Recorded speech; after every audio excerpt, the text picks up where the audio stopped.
ilaha illallah Muhammadun Rasulullah.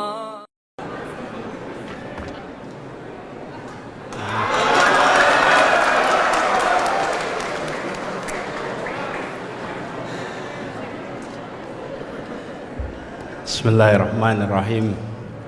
Assalamualaikum warahmatullahi wabarakatuh.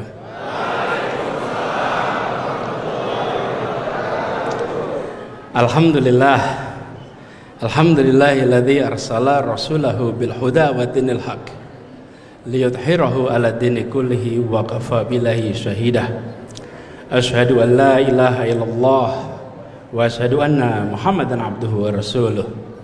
Allahumma sholli ala sayyidina Muhammad wa ala alihi wa ashabihi ajmain. Amma ba'du. Izinkan saya menyapa pimpinan Takmir Masjid Kampus Dr. Rizal Mustansir dan seluruh jajaran Takmir Masjid Kampus, Imam Masjid Kampus Bapak Dr. Muhammad Nur, jajaran pembina dan seluruh jamaah sholat tarawih rahimakumullah.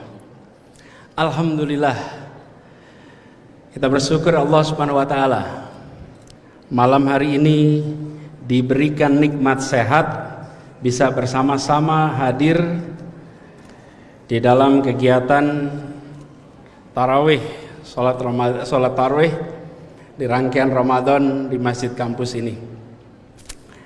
Saya bersyukur sekali hari ini bisa kembali ke kampus Universitas Gadjah Mada.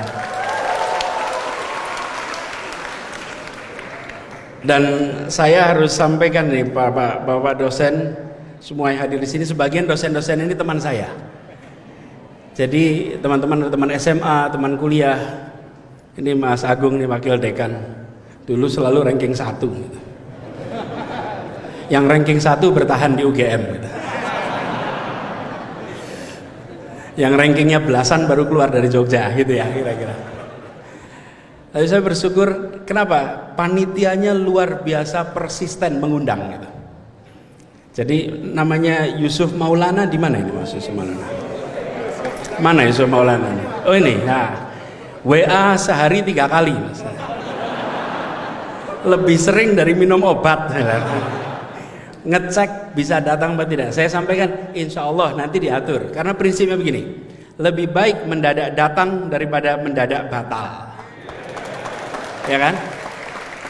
Sudah spanduk dipasang, tapi kelihatannya panitia Jamaah Salahuddin sama Masjid Kampus ini sama. Saya juga dulu ketika panitia begitu, pasang dulu namanya, tulisi di bawahnya, menunggu konfirmasi. Lah ya kalau nggak datang dikira belenjani loh. Jadi alhamdulillah sampai juga di kampus tercinta. Sore tadi saya mendarat, kemudian sempat mampir di Jalan Kaliurang, rumah kami dulu, dan akhirnya sampai juga di Masjid Kampus yang suasananya Masya Allah. Ini menggambarkan Gadjah Mada tetap sebagai sebuah universitas perjuangan. Walaupun kelihatannya sudah kelasnya beda. Kalau dulu jajarannya sepeda dan motor, kalau sekarang padatnya mobil juga. Kelihatannya Gadjah Mada sudah naik kelas. Kita dulu ketika kuliah merasakan kampus deso. Nah saya dapat temanya perkotaan, dibicarakan di kampus yang ngurusin pedesaan. Dulu kita itu memang agak, zaman angkatan kita agak terbelakang. Bahkan KFC baru buka di sini, teman-teman. Kalau KFC udah banyak, zaman dulu baru pertama kali buka. Kami rombongan datang ke sana beli KFC di Malioboro. Datang pesanannya, terus ada kentang goreng. Terus orangnya tanya, Mas, ini anak-anak aktivis semua nih. Mas, udah lengkap belum pesennya? Masih kurang Mbak, kurang French fries. Lah padahal kentangnya sudah di situ. Okay. Cuman kita itu tidak tahu bahwa kentang goreng itu adalah French fries. Itulah mahasiswa Gadjah Mada waktu itu kira-kira. kami berangkat bikin training di Kalimantan Timur. Sudah berangkat rombongan, saya berdua dengan Pak Rahmat. Pak Rahmat Hidayat itu sekarang dekan Fakultas Psikologi UGM. Pak Rahmat Hidayat itu dekan, dulu saya dengan beliau terbang berdua Kalimantan. Lalu yang di base camp kita, anak-anak aktivis semua ditelepon dari Kalimantan. Nanyakan, Mas Anies sudah berangkat belum? Sudah. Jam berapa? Sudah jam 2 gitu. Jam 2 itu take off atau landing? Yang terima telepon, apa yo? Ini take off atau landing yo? Take off apa? Ya saya munggah kuwi gitu ya. Nek sing ngene apa? Apa ya? Take off atau landing ya? Take off dan landing pun kita tidak bisa membedakan waktu itu. Dan ketika rombongan berangkat ke Kalimantan Timur pakai pesawat itu berhenti di Surabaya, boleh transit, boleh turun. Ada salah seorang teman kita, kalau disebut namanya nanti ketahuan, dia tidak mau turun dari pesawat, tunggu lama sekali nggak turun. Kemudian ditanyain, yang tanya itu namanya Elan Satriawan, ini dosen Fakultas Ekonomi. Tanya, mudun yuk, ora aku ning kene wae. Mudun wae, ora sah aku kene wae. Ngopo? Iki lem bukake piye? Dia tidak bisa membuka seat belt di situ. Jadi dia bertahan di dalam pesawat, tidak turun gitu. Okay. Tapi dia itulah yang diantara kita semua satu angkatan paling banyak keliling dunia karena dia menjadi wartawan di saat Gus Dur presiden, tugasnya di istana. Jadi keliling dunia paling banyak. Pria yang tidak bisa membuka seat belt itu adalah pria yang paling banyak keliling dunia. Gitu. Jadi banyak sekali pengalaman kami. Kalau buat saya Gajah Mada itu bukan tempat kuliah saja, karena masa kecil saya di kampus ini. Rumah saya hanya 500 meter di utara kampus. SD saya di Sekip, namanya SD Percobaan 2. Nah ini juga contohnya di Jogja sama Jakarta, bedanya itu. Jakarta sama Jogja sama-sama punya sekolah laboratori, tapi yang di sana namanya lab school. Kalau di Jogja SD Percobaan. Yalah, waduh lah ya, sekolahnya di mana Mas? SD Percobaan. Oh ya toh, alat coba-coba ya gitu. Ya itulah bedanya nuansa Jakarta. Jadi akhirnya sampai selesai dan meneruskan keluar. Tapi saya bersyukur sekali malam ini bisa kembali, dan tema yang diberikan kepada saya ini asalnya adalah tentang kota. Mungkin karena saya sedang mengurus ibu kota, walaupun sebentar lagi tidak lagi jadi ibu kota. Mau nggak pindah? Warga Jogja yang nggak ada pengaruhnya lah. Jadi saya masih ngurus kota dan dianggap bicara tentang kota gitu. Dan kelihatannya di kampus ini memang semangat pergerakan itu masih hidup. Walaupun tadi diumumkan jangan ada spanduk gitu. Jadi alhamdulillah malam ini nggak kelihatan ada spanduk, kelihatan di sini ya. Nah, ya. Ya, ada gilirannya nanti. Tiap-tiap generasi, balik generasi muda seperti sekarang, bicaranya emang ke depan. Anak muda membicarakan masa depan. Orang tua bercerita masa lalu. Jadi tadi ketika saya cerita dulu, ini tanda-tanda ini sebetulnya. Oke. Tapi kalau anak muda bicaranya masa depan. Dan kalau bicara masa depan, maka bisa saya sampaikan di sini. Masa depan dari peradaban umat manusia itu akan berada di perkotaan.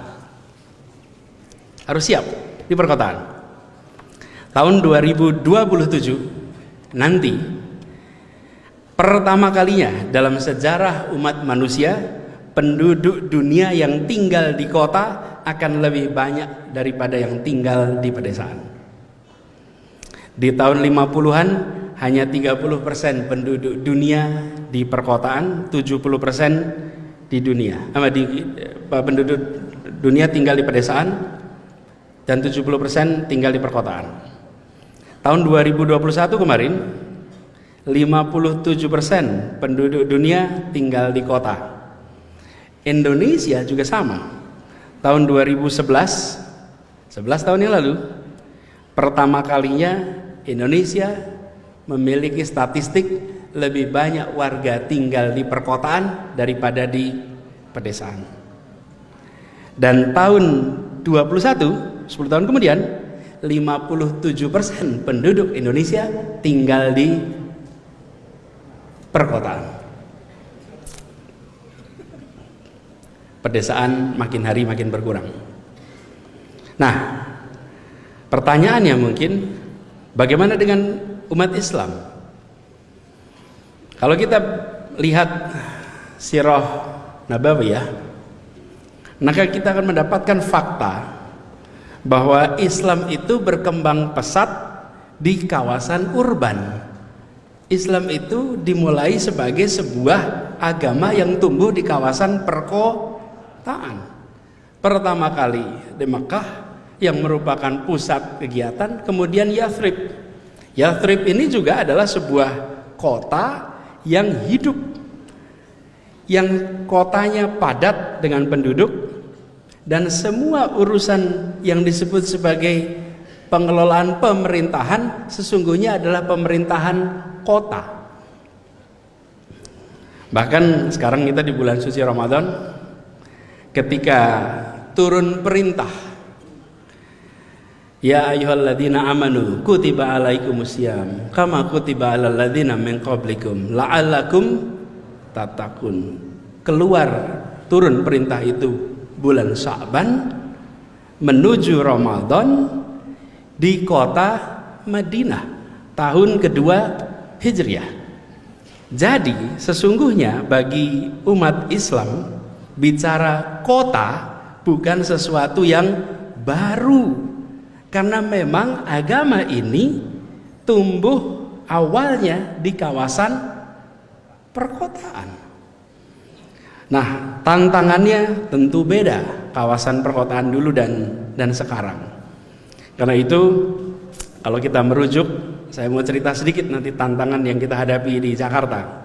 Di Jakarta itu tantangannya banyak karena perkotaan di era Nabi besar Muhammad SAW itu beda sekali dengan tantangan perkotaan hari ini. Dari sisi jumlahnya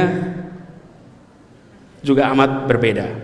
Nah, dalam kesempatan ini saya ingin berbagi pada teman-teman apa yang kita kerjakan di Jakarta yang mungkin bisa menjadi pelajaran bagi kita semua. Kalau kita lihat,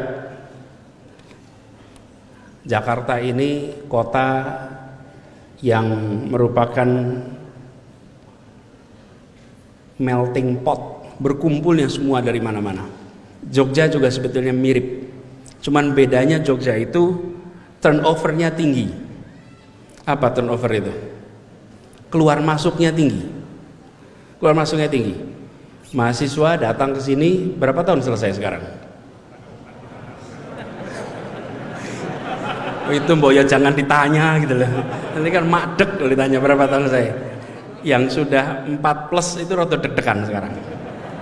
Kalau zaman saya dulu 5+. Kalau udah 5 tahun, 6 tahun, selebihnya sudah agak malu menyebut angkatan. Nah, turnovernya tinggi. Masuk 4 tahun, 5 tahun keluar, masuk keluar. Jadi tempat seperti Jogja walaupun sangat representatif secara asal usul, tetapi mayoritas numpang lewat. Masuk 4 tahun, walaupun sekali pernah minum air Jogja, sujud di kota Jogja, tidak akan pernah bisa melupakan kota ini. Nggak akan pernah. Jogja itu romantis sekali bagi yang punya kenangan. Mohon maaf kalau nggak punya kenangan yang nyon sewu. Bagi yang punya kenangan, Jogja itu romantis sekali. Kota yang setiap sudutnya meninggalkan kenangan yang khas. Nah, tapi saya tidak bicara Jogja hari ini. Saya ingin bicara tentang bagaimana tantangan perkotaan. Nah, kalau kita lihat kota seperti Jakarta, salah satu tantangan terbesar adalah pergerakan penduduknya. Jakarta itu secara resmi penduduknya 11 juta sekarang. Tapi kendaraan bermotornya roda 2 13 juta. Nah, piye kowe Mas? Motornya 13. Sebetulnya begini, 13 juta itu tidak semuanya di Jakarta. Sebagian motornya ada di Jogja sini. Mahasiswa kalau datang ke Jogja tidak balik nama. Betul nggak? Plat nomornya masih menggunakan plat nomor itu yang dikeluhkan sama Pemkot Jogja sama Pemprov Jogja. Karena yang rusak jalannya di Jogja, bayar pajaknya di kampung halaman. Loh betul loh. Makanya saudara-saudara teman-teman semuanya, Mbok Yoroto ini sedikit simpati sedikit sama Jogja. Tinggal di Jogja, bayarlah pajak kendaraan bermotornya di Jogja.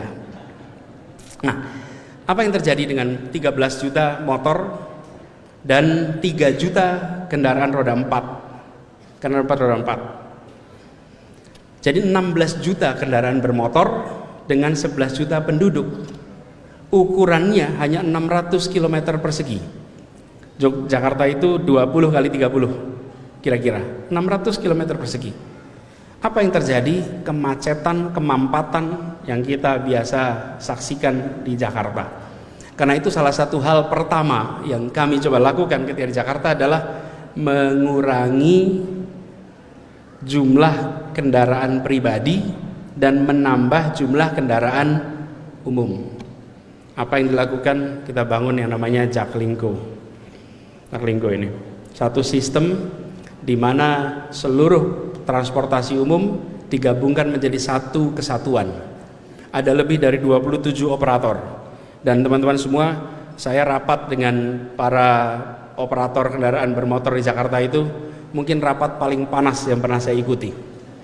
Karena para pengelola kendaraan bermotor itu semuanya merasakan tekanan.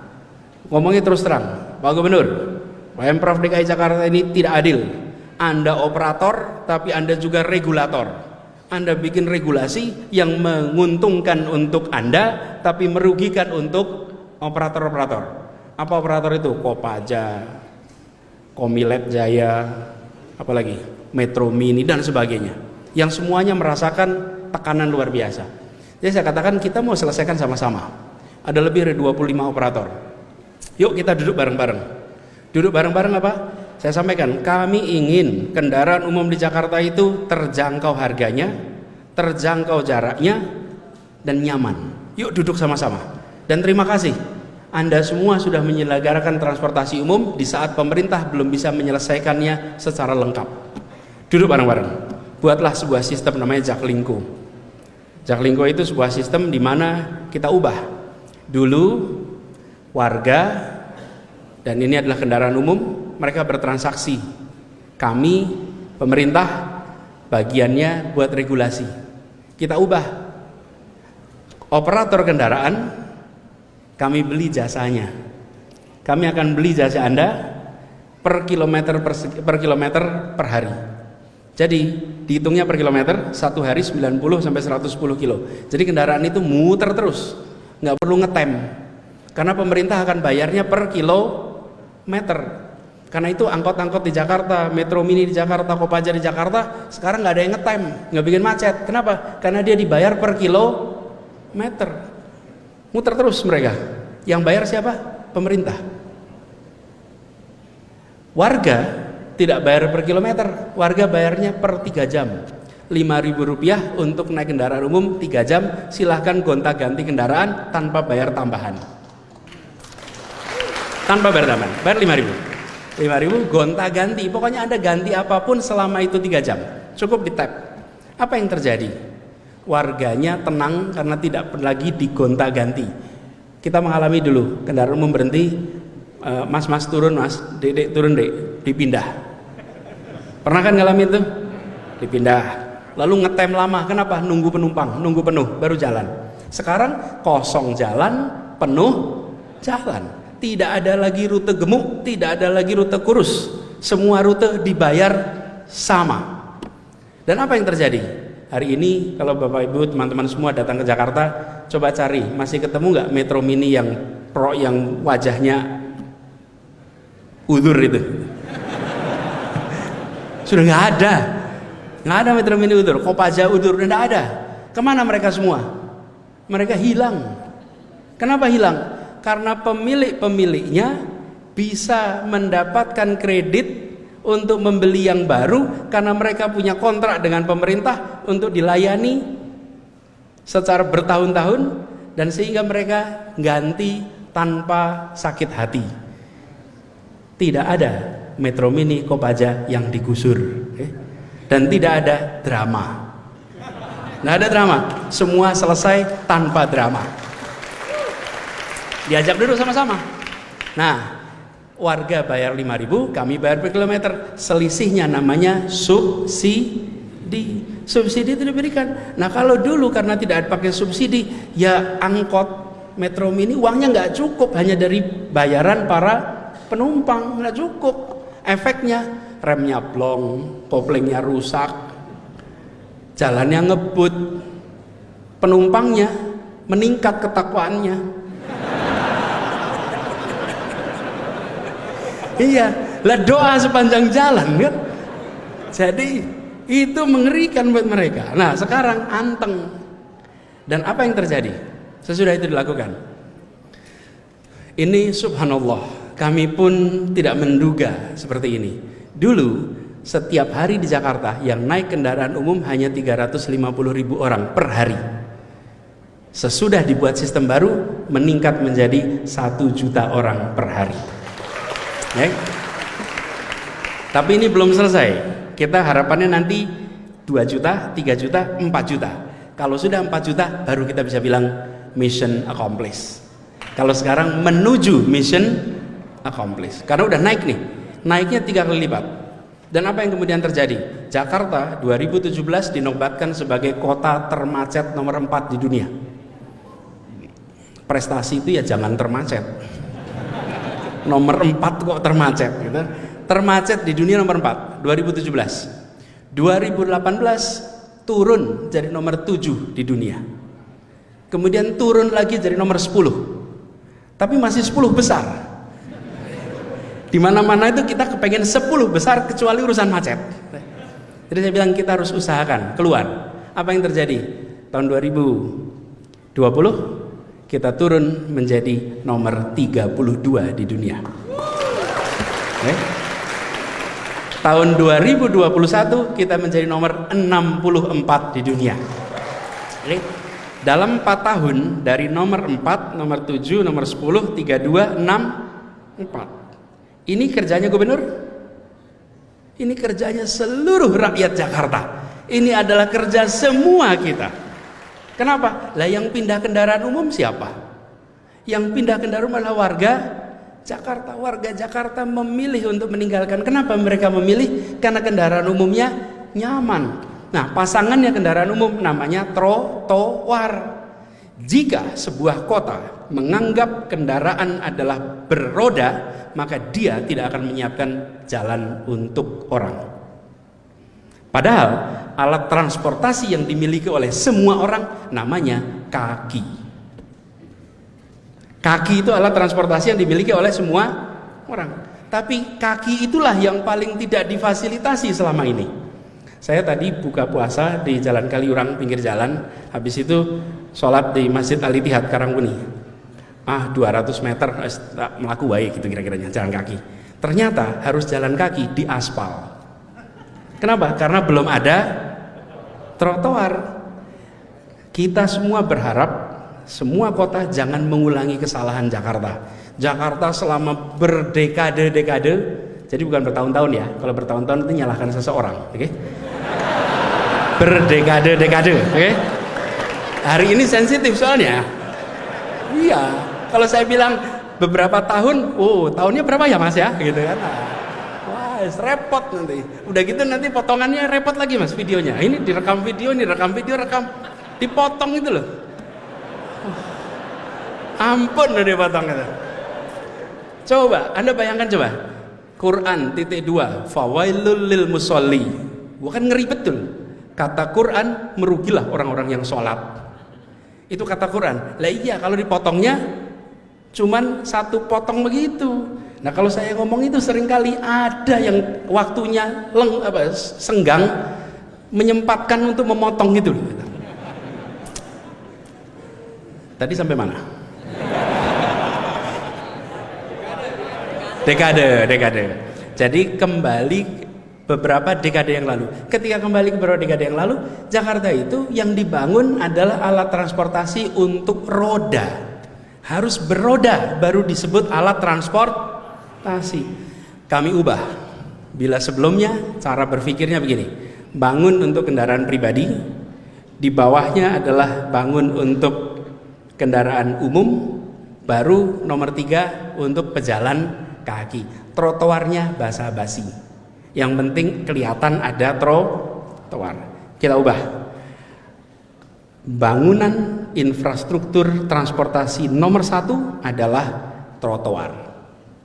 Nomor 2 adalah sepeda, jalur sepeda. Nomor 3 adalah kendaraan umum. Nomor 4 adalah kendaraan pribadi. Paradigmanya diubah. Dan ketika paradigmanya diubah, dibangunlah trotoar di mana-mana. Dalam waktu kurang dari 4 tahun, Jakarta membangun 341 km trotoar di seluruh Jakarta. Bukan cuman di Jalan Tamrin, memang yang kelihatan fotonya di Tamrin, di Sudirman, itu yang kelihatan fotonya. Iya, karena ada CFD kelihatan tuh. Tapi sesungguhnya itu di seluruh wilayah Jakarta ada 341 km. Dan ketika itu dibangun, apa yang terjadi? Warga mulai terbiasa jalan kaki. Dan jalan kaki itu sehat. Jalan kaki itu ramah lingkungan. Jalan kaki itu membangun kesetaraan.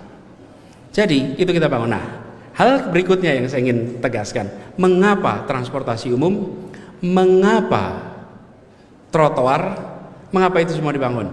Nah, ini yang saya ingin ceritakan, ruang ketiga. Setiap kota, apakah Jogja, apakah Jakarta, itu semua punya ruang ketiga. Ruang ketiga itu begini, ruang pertama itu di rumah, ruang kedua itu tempat kerja, ruang ketiga itu ruang bersama publik, itu ruang ketiga. Selama berdekade-dekade, ya bukan bertahun-tahun ya, gitu, berdekade-dekade. Selama berdekade-dekade, ruang ketiga itu diserahkan kepada swasta untuk menyediakan. Pemerintah seperti nggak menyediakan ruang ketiga itu. Apa ruang ketiga ini? Ruang interaksi warga. Di mana itu? Swasta yang menyiapkan, namanya MALL. Mall. Betul kan? Warga itu disiapkan tamannya pun bukan untuk interaksi. Tamannya itu kalau dalam bahasa Inggris disebutnya garden. Ada dalam bahasa Indonesia taman itu satu. Kalau bahasa Inggris ada 2. Satu namanya garden, satu namanya park. Park itu tempat untuk bermain, kalau garden tempat untuk ditonton. Karena itu semua taman-taman kita itu rumputnya ada tulisannya, dilarang menginjak rumput. Lihat terus kapan mainnya anak-anak kita ini? Monas yang besarnya seperti itu, tertulis di bawahnya, dilarang menginjak rumput. Loh, rumput itu memang untuk diinjak, nanti rusak, ya ditanam lagi. Cara pandangnya beda loh, nggak apa-apa. Anak-anak kotor, main kotor, ya suruh mandi, ganti bajunya. Anak-anak main kotor, ya normal. Anak-anak tidak main kotor, kasih video game, nonton TV, jamin bersih dia. Tapi 20 tahun lagi kita menyesal itu. Apa yang terjadi? Diubah mindsetnya. Taman di Jakarta diubah menjadi park. Trotoar dibangun, transportasi umum disiapkan. Semuanya adalah ruang ketiga, ruang interaksi.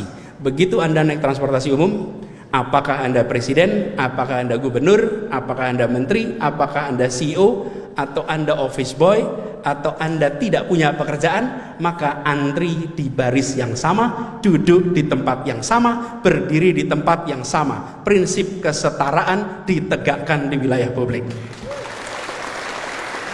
Jadi, membangun transportasi umum itu bukan sekedar mengatur mobilitas penduduk. Transportasi umum itu adalah tentang sosiologi masyarakat. Bagaimana kita membangun perasaan kesetaraan, membangun perasaan kebersamaan, membangun interaksi di mana? Di ruang ketiga. Sama, taman juga begitu, trotoar juga begitu. Trotoar begitu juga. Saya beri contoh. Jalan Jenderal Sudirman di Jakarta adalah pusat kegiatan bisnis. Dulu yang ke Jalan Jenderal Sudirman siapa? Orang yang punya kantor di sana atau orang yang punya urusan di sana. Rakyat kebanyakan yang tidak punya urusan tidak masuk ke jalan itu. Itu jalan paling elit di Indonesia. Lebarnya 80 meter. Nggak ada jalan lain di Indonesia yang lebarnya 80 meter kecuali tol. Ini dalam kota 80 meter lebih. Yang datang ke sana yang punya kegiatan bisnis. Sesudah dibangun trotoar yang sangat nyaman, orang dari mana-mana datang dan merasakan tempat ini adalah milik kita. Tidak harus menjadi jutawan, tidak harus menjadi bisnismen, tapi rakyat kebanyakan bisa menikmati jalan yang paling elit di Republik ini. Itu kesetaraan. Jadi teman-teman, apa pesannya di sini? Bangun infrastruktur dengan gagasan. Bukan hanya infrastruktur untuk infrastruktur, tapi infrastruktur untuk tujuan sosial. Ada gagasan sosiologi di situ, di balik infrastruktur keras. Karena kalau hanya infrastruktur saja, dan ini kita terapkan di Jakarta. Nomor 1 gagasan, nomor 2 narasi, nomor 3 karya. Karya itu yang ketiga. Nomor 1-nya adalah gagasan, lalu narasi, lalu karya. Kalau hanya karya saja, tanpa narasi, tanpa gagasan, kita tidak bisa menjelaskan mengapa ini dibangun. Sering mengalami itu? Loh, tugas mahasiswa itu memikirkan, bukan? Ya, kita sering merasakan tiga ini harus jadi satu. Jadi ada gagasan sosiologis di situ, ada gagasan tentang kemasyarakatan, lalu transportasi sebagai infrastrukturnya, itu tadi narasinya. Dan apa yang terjadi? Perasaan kebersamaan itu hidup, perasaan untuk bisa setara itu hidup. Kenapa ini penting? Jakarta itu kotanya tersegregasi. Kalau CFD penuh sekali warga di luar. Kenapa penuh? Sebetulnya bukan soal olahraganya, soal dapat ruang besar. Karena rumahnya sempit, kampungnya sempit, padat, pengap. Begitu ada hari Minggu, mereka bisa CFD. Sekarang tidak perlu hanya hari Minggu, kapan saja bisa jalan-jalan di trotoar semua yang dibangun di Jakarta. Perasaan kesetaraan itu hadir. Ini yang kita ingin dorong terus, dan ini membangun perasaan persatuan. Persatuan itu harus dibangun, walaupun di sosmed sulit bersatu. Iya, tapi saya menemukan di sosmed gualaknya nggak kira-kira, pas ketemu relax aja, bahkan roto sungkan gitu. Dan ini teman-teman, bangun perasaan persatuan ini penting. Jakarta itu simpulnya Indonesia. Bila di Jakarta terjadi rasa tenang dan teduh, maka di berbagai tempat di Indonesia juga tenang dan teduh. Bila di Jakarta tegang, maka seluruh Indonesia akan merasakan tegang. Kenapa? Karena WA grupnya sama. Iya, lah orang di Jakarta itu kalau ada apa-apa dia kirim ke kampung halamannya lewat WA grup. Masalah di Jakarta nular ke daerah. Dan kemudian apa yang terjadi? Ikut panas di daerah. Itulah sebabnya kenapa menjaga ketenangan, menjaga kebersamaan itu penting sekali. Nah, itu yang kita lakukan. Alhamdulillah 4 tahun ini, 5 tahun, saya sudah masuk 5 tahun, 6 bulan lagi pensiun. Nggak ada perpanjangan soalnya, Mas. Iya.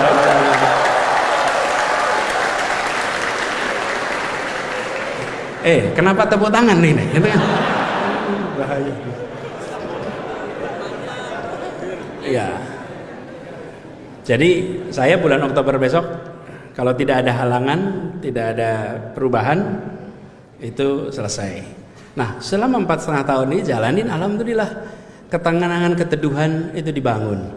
Tapi itu sekalian, teman-teman semua, sebagian dari yang dikerjakan untuk membangun rasa kebersamaan, ketenangan itu tidak bisa difoto, teman-teman. Saya beri contoh. Mencegah kebakaran tidak ada pahlawannya. Memadamkan kebakaran terlihat pahlawannya. Betul tidak? Ya. Konflik, ketegangan, itulah kebakaran. Mencegahnya tidak menimbulkan pahlawan. Mereka-mereka yang membangun jalur listrik dengan benar, mengendalikan distribusi gas dengan baik, menata, memberikan informasi cara menyalakan kompor yang tepat. Itu semua namanya pencegahan kebakaran.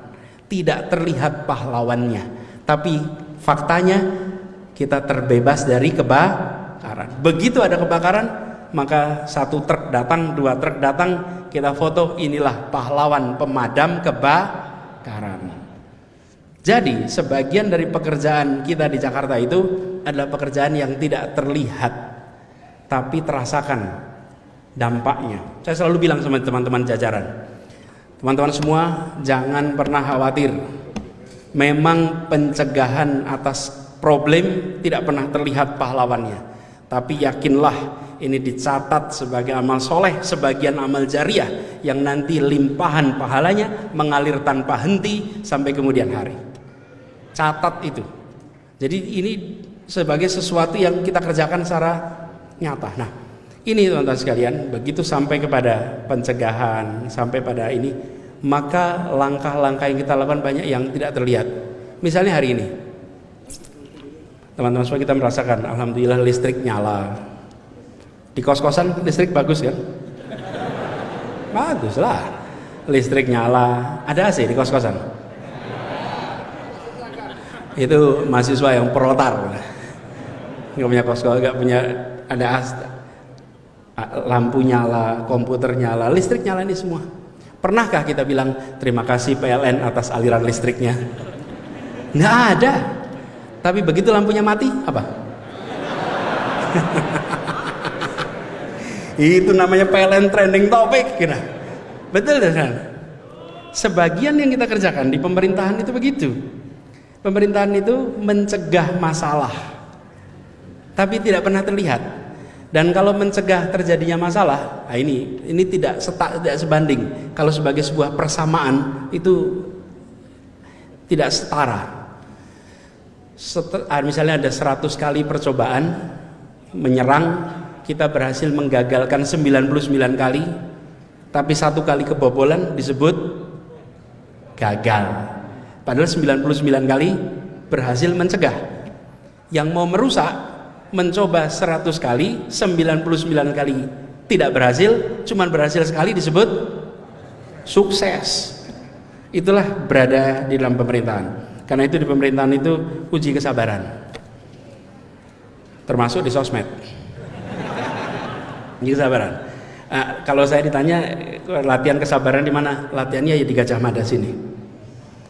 Karena di tempat ini waktu itu masih di gelanggang mahasiswa. Kita ada perbedaan-perbedaan pandangan di antara mahasiswa, tapi kekuatan masa mahasiswa itu. Maka itu buat teman-teman semua yang masih kuliah, ini banyak mahasiswa kan di sini. Yang mahasiswa, coba tangan coba. Ini mahasiswa semua ini, betul. Ntar saya foto sebentar.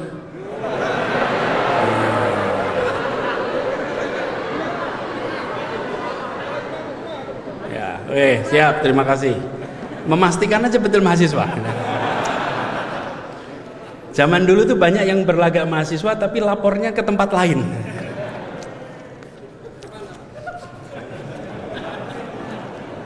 Nah, ini teman-teman zaman mahasiswa. Waktu itu masih di gelanggang mahasiswa. Saya pernah waktu itu saya ketua senat. Kemudian ada yang menentang senat mahasiswa. Tidak setuju dengan adanya senat. Dan apa yang terjadi? Debat. Debat pernah diadu, debat. Duduk 2 orang, saya dengan satunya yang menentang senat mahasiswa, ditonton kira-kira 300-an orang. Kalau saya lagi ngomong disorai oleh yang menentang senat, kalau dia lagi ngomong disorai oleh yang mendukung senat. Berdebat terbuka dan berteman. Karena itu kalau ada yang mengkritik tidak perlu dilaporkan. Iya. Karena itu lanjut gitu ini lah. Ojo ngompori mas.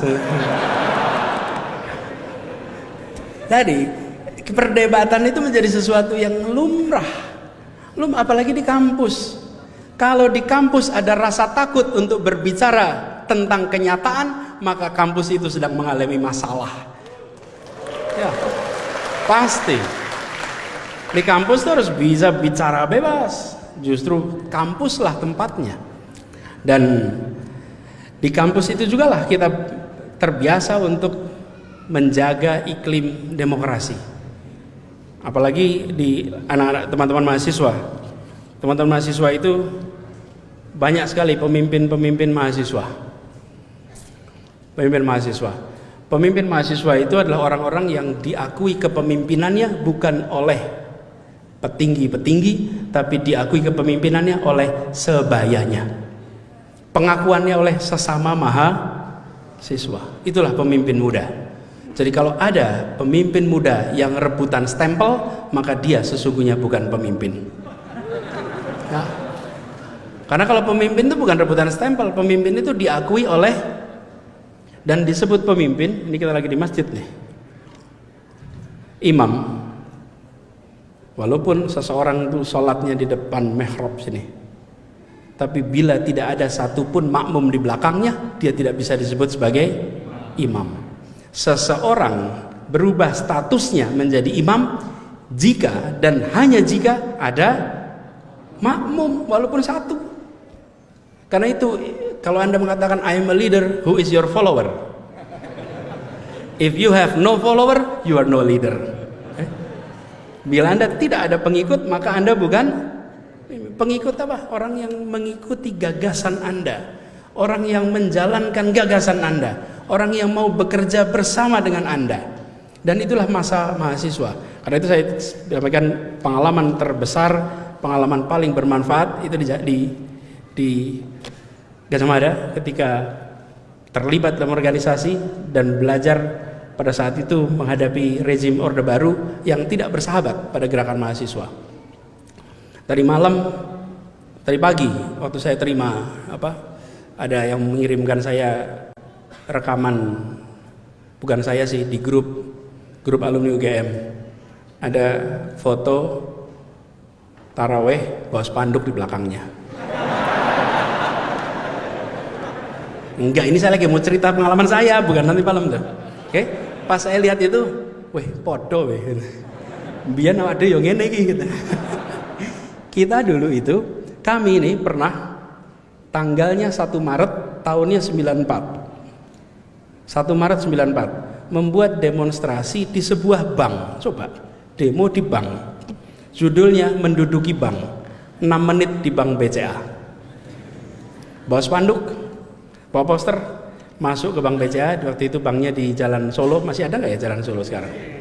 Masih ada. Masuk ke situ, mahasiswa bergaya customer semua, walaupun tidak punya rekening di banknya. Waktu itu memperingati serangan umum 1 Maret Jogja. Kan 1 Maret itu judulnya 6 jam di Jogja. Kita 6 menit di waktu itu. Pakai poster itu. Kalau bahasa sekarang sih namanya oligarki gitu lah kira-kiranya. Dulu belum ketemu kata itu gitu. Dulu namanya konglomerat ya. Memprotes. Dan dengan poster-poster dan spanduk-spanduk itu. Jadi saya tadi pagi ketika lihat itu, saya bilang di Gajah Mada masih terus ada tradisi untuk memikirkan lebih dari diktat-diktat yang harus dibaca di kelasnya. Ya. Walaupun ada juga aktivis yang luar biasa aktif di luar kelas. Di dalam kelas pasifis. Pasifis. Jadi buat teman-teman yang masih kuliah, usul saya teman-teman, aktiflah, betul-betul aktif. Jadi kalau kami dulu ketika kuliah itu ada jenis mahasiswa diktator. Diktator ini adalah mahasiswa yang kemana-mana bawa diktat, dan apapun yang dibaca diktat. Ini kemudian mereka ini kita sering sebut sebagai profesional individualis. Profesional individualis. Ada juga yang organisatoris. Organisatoris ini aktif betul organisasi A, B, C, D, F, G kecuali kuliah. Ini aktifnya luar biasa. Lalu ada yang tipe mahasiswa yang proletarian. Yang proletarian ini sandalnya jepit, rambutnya gondrong, tampilannya seperti jarang mandi, okay?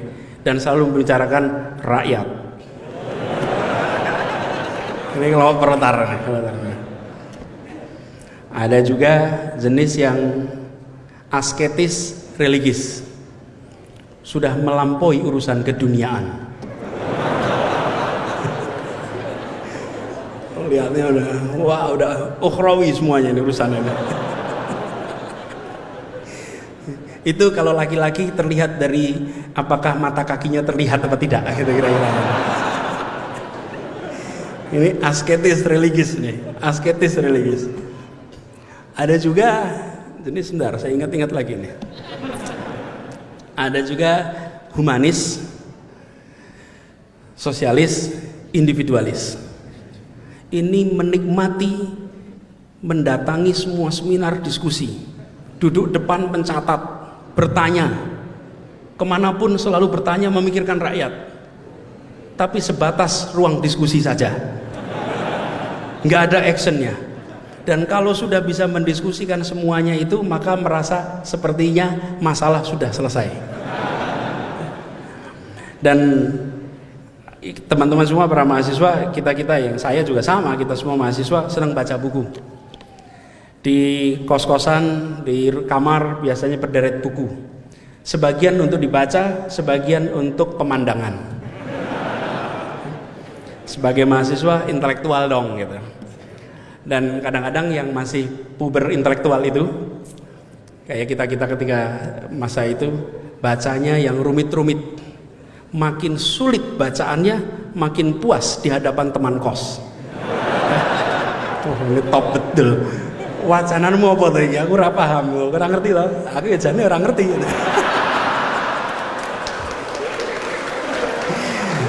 Tapi kan kita punya percaya diri baca buku tebal-tebal itu kan. Baca buku tebal itu dibaca dan dibawa. Kok nggak dimasukkan tas? Ya biar kelihatan kalau itu tebal gitu kan. Kalau tipis masa tas tebal. Dan kalau berdiskusi begitu. Berdiskusi itu menggunakan diksi-diksi yang agak sulit untuk dipahami pendengarnya. Kompleks.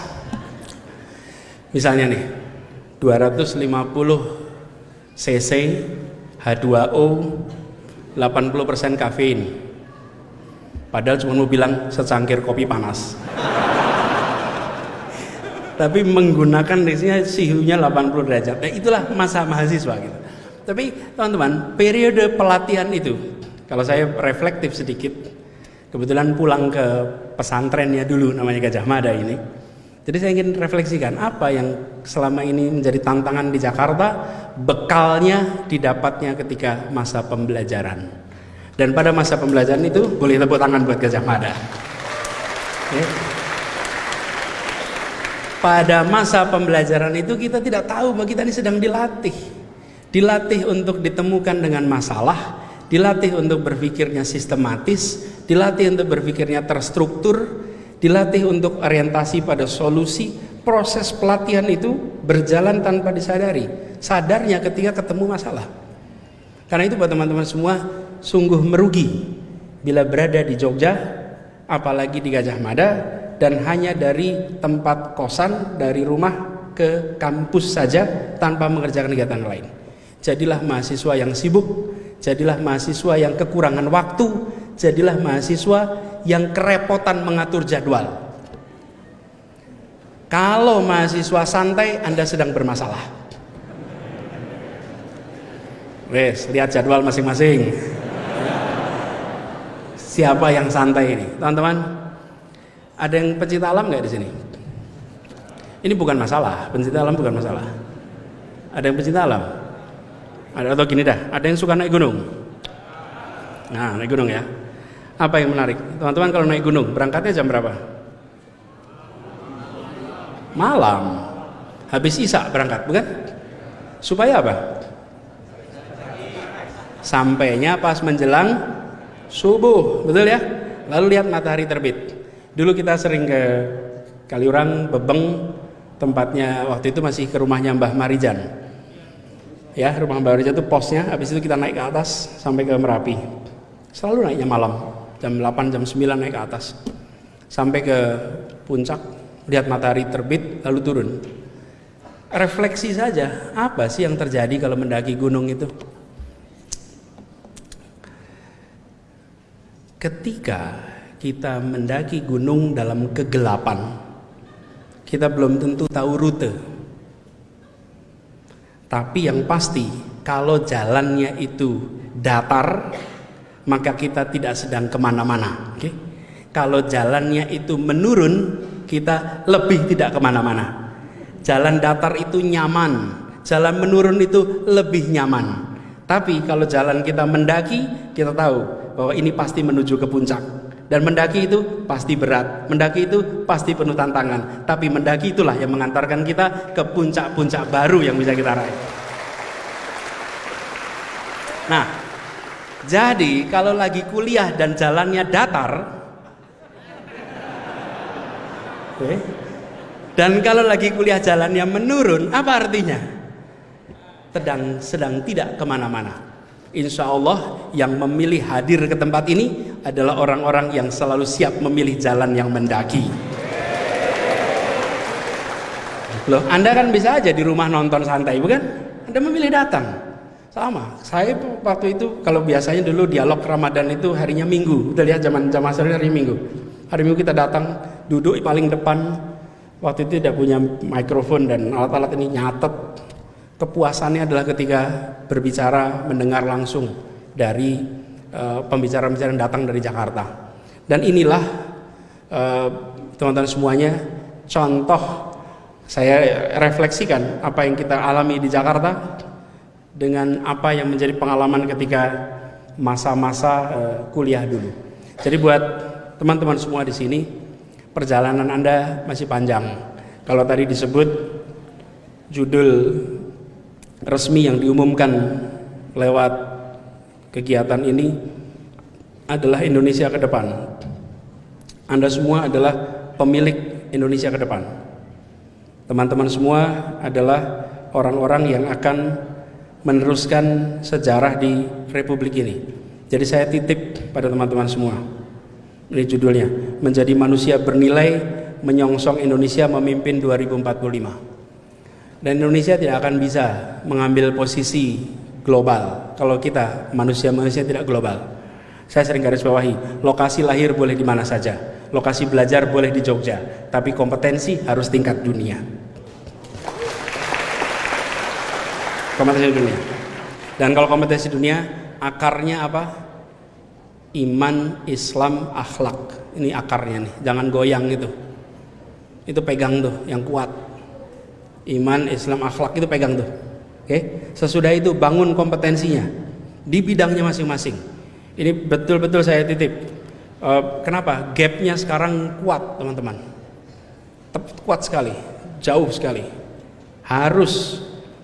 Jadi kalau di Jogja, saya berharap teman-teman membangun jejaring global. Semua punya HP, punya Facebook, punya apa lagi? Instagram, punya TikTok, apalagi Hello dan lain-lain lah. Facebook, siapa temannya di sini? Kalau yang di Facebook itu adalah teman SD, SMP, tetangga, dan teman kuliah, maka alat amat maju ini digunakan untuk melanggengkan hubungan tradisional masa lalu. Okay? Tapi kalau yang dibangun di sini, Anda kuliah geologi, maka Anda tersambung dengan pusat-pusat penelitian geologi termaju di dunia. Anda tergabung dengan ahli-ahli geologi termaju di dunia. Apa yang terjadi? Lokasi yang tampaknya jauh tersambungkan dengan teknologi. Ini hikmah dari pandemi. Pandemi kemarin memberikan hikmah kepada kita untuk pemanfaatan teknologi bagi pemotongan jarak yang semula amat jauh. Jadi teman-teman semua, PR kita masih banyak. Saya di Jakarta, PR-nya juga masih banyak. Karena itu kalau saya sampaikan beberapa hal yang mendasar tentang mobilitas dan lain-lain, itu contoh yang kita selesaikan. Tapi yang terakhir, saya nilai yang paling saya bawa dari Gajah Mada ini adalah pesan tentang keadilan. Kampus ini itu serius memikirkan soal ketimpangan. Kampus ini mendidik kita untuk bicara tentang keadilan. Dan ketika saya bertugas di Jakarta, ini salah satu yang saya pegang. Di Jakarta ini sekalian, teman-teman, harga tanah itu mahal dan tanahnya tidak bisa tambah. Tanah di Jakarta itu segitu aja. Apa yang terjadi? Ada satu periode di mana PBB di Jakarta itu naik 500%, 5 kali lipat. Kalau naik sampai 500% artinya apa? Artinya ini adalah kebijakan pemindahan warga tidak mampu keluar Jakarta. Karena itu ketika ini sudah terjadi beberapa waktu yang lalu, ya, nggak usah disebut tahunnya. Tapi apa yang terjadi? Banyak orang yang tergeser di Jakarta. Kota-kota, kawasan-kawasan kota yang dulunya penuh dengan tokoh-tokoh seperti Menteng, satu-satu menjual rumahnya. Kenapa? Tidak mampu bayar PBB. PBB-nya mahal sekali karena NJOP-nya 500%. Jadi kemarin kami buat kebijakan di Jakarta ini bahwa PBB tidak boleh naik, karena itu PBB selama ini tidak pernah dinaikkan. Lalu yang kedua, pembebasan PBB bagi semua orang yang berjasa bagi Republik ini. Semua. Guru, dosen UGM kalau rumahnya Jakarta gratis PBB-nya. Masalahnya rumahnya di Jogja, jadi bayar PBB nih. Tapi di Jakarta, guru, dosen 0 PBB-nya. Keluarga pahlawan, keluarga dosen sampai 3 generasi 0. Apa pesannya misalkan? Bahwa jangan sampai keluarga-keluarga pendiri Republik ini mereka terusir dari tanah yang mereka perjuangkan kemerdekaannya. Boleh. Dan itu pesan yang sangat kuat. Almarhum Pak Mubiarto, dosen saya, Pak Mubiarto, kemudian Profesor Lukman Sutresno, Allahyarham, semua sudah wafat sekarang. Mereka orang-orang yang selalu menekankan pada masa-masa kuliah dulu betapa pentingnya menjaga itu. Dan banyak nama-nama lain yang kita ingat. Karena itu saya berharap buat teman-teman semua di sini gunakan kesempatan pembelajaran yang ada untuk menjadi bekal ya hari ini ya besok. Karena mahasiswa itu 2 peran, peran kekinian, peran masa depan. Peran kekinian Anda bagian dari masyarakat. Mahasiswa tidak boleh berhenti kritis. Mahasiswa harus kritis. Karena kalau mahasiswa tidak kritis, maka dia sedang mematikan peran kekiniannya sambil menyiapkan masa depan. Karena kemudaannya punya masa depan. Dan mengkritik itu boleh saja. Itu hak Anda dan itu harus dimanfaatkan. Untuk apa? Menajamkan kepekaan atas persoalan di masyarakat.